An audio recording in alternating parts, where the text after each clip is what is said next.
एका माता पितरे तयाच्या कीर सेवेशी शरीरे लोन कीजे।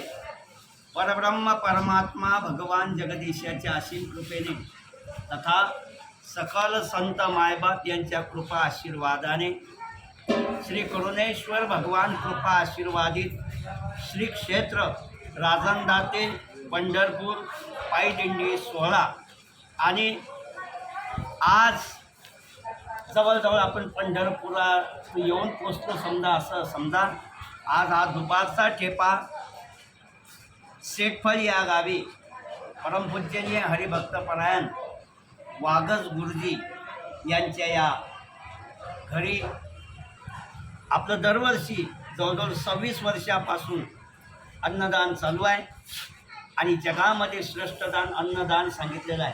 अन्नदानात परम दानम विद्यादानात महत्परम अनेन शांती क्षणिकम यावत जीवन सुविद्या। जगामध्ये सगळे लोक भेटतील पण विरळे आहे। शतेषु जायन्ते वीराः, शंभरामध्ये एखादाच वीर सापडेल। बोलकर बाबा, शंभरामध्ये एखादा वीर। सहस्रेषु पंडितः, हजारामध्ये एखादाच पंडित असेल, पंडितमध्ये ज्ञानी।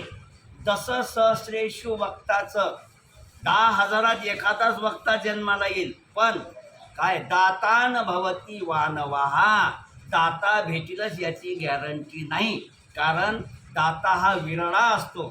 म्हणून दात्याची या जगात अन्नदान करणाऱ्याची किंमत जास्त आहे। काय महाराज, तारों के तेज में चांद छुपे नहीं, सूरज छुपे नहीं, बादल छायो, हे रीड पड़े रजपूत छुपे नहीं, दाता छुपे नहीं मागन आयो, दाता छुपे नहीं मागन आयो। लक्षात ठेवा, दिवसा किती जरी ढगाळलेलं वातावरण असलं तरी सूर्याचं तेज लपत नाही। रात्री किती जरी चांदण्या चमकत असल्या तरी चंद्राची बरोबरी करू शकत नाही। युद्धाचा बिगुल वाजल्यानंतर खरा क्षत्रिय घरात लपत नाही, तो तलवार घेऊन युद्धाला तयार होईल। ते नेप्रवाला रीड पडे रजपूत छुपे नाही, दाता छुपे नाही मागन आयो।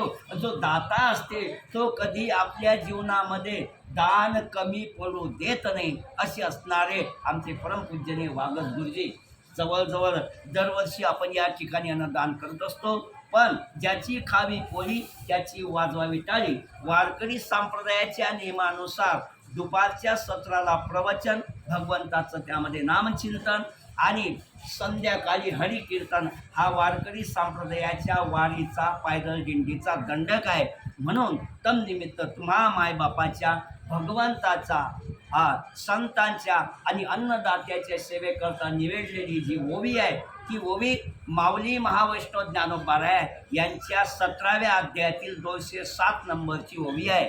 त्या ओवीमध्ये आई वडिलाचं वर्णन सांगितलेलं आहे। लक्षात ठेवा, जो मानव देहात जन्माला आला तो कोणी देशाचा असो, कोणी धर्माचा असो, कोणी राष्ट्राचा असो, कोणी जातीचा असो, कोणी पातीचा असो, कोणी शहरातला असो, खेड्यातला असो की गल्लीतला असो, जो मानव देहात जन्माला आला त्याला एक दिवस मरावं लागते। कारण मरणे हा अटळ सिद्धांत आहे। मोठे मोठे इथं कोणीच राहिलं नाही, देव सुद्धा राहिलं नाही।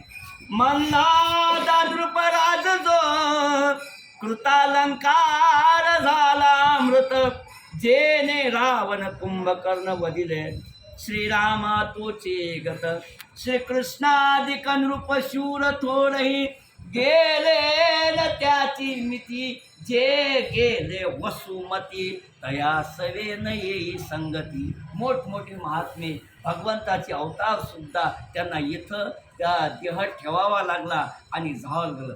जो मानव देहात आला त्याला मरावं लागते, ज्याला मरावं लागते त्याला मरेपर्यंत कर्म करावं लागते। कारण कर्म हे मनुष्याच्या भविष्य जीवनाचं खजिनदार आहे, बँक बॅलन्स।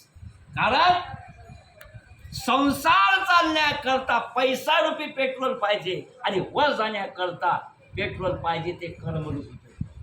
अगर कर्म तेरा अच्छा है तो किस्मत तेरी दासी है, और दिल तेरा अच्छा है तो घर में मथुरा और काशी है। दिल में घर में ही मथुरा और काशी आहे। एवढा कर्माचा सिद्धांत आहे। कर्माने 5 प्रकारच्या गोष्टी भेटतात। अधमाधम गती, या गतीने गेलेला जीवात्मा डायरेक्ट भूत होते. कोणाला भूत व्हायचं असेल त्याने आत्महत्या करा, भ्रूणहत्या करा. नाही नाही, केलेलं धन जर कोणाच्या कामी आलं नाही तर धनावस्था त्याने काय व्हावं लागते? नागोबा, मुक्ती नाही आहे. केलेलं ज्ञान जर, कमावलेलं ज्ञान जर कुणाला केलं नाही तर त्याला ब्रह्म राक्षस व्हावं लागते. म्हणजे गती नाही आहे. गती त्याला हरिनामानेच भेटते. चला, पहिलं कर्म, दुसरं कर्म, अधम कर्म. अधम कर्म म्हणजे वाईट कर्म करून गेलेले नरकात जाणे, याला अधम कर्म म्हटलं. तिसरं मध्यम कर्म. मध्यम कर्म याला म्हणतात की तो स्वर्गात जातो. मग मोतीराम बाबा स्वर्गात गेलेल्याला मध्यम म्हणाव की उत्तम म्हणाव? ज्ञानोबा मध्यम म्हणतात.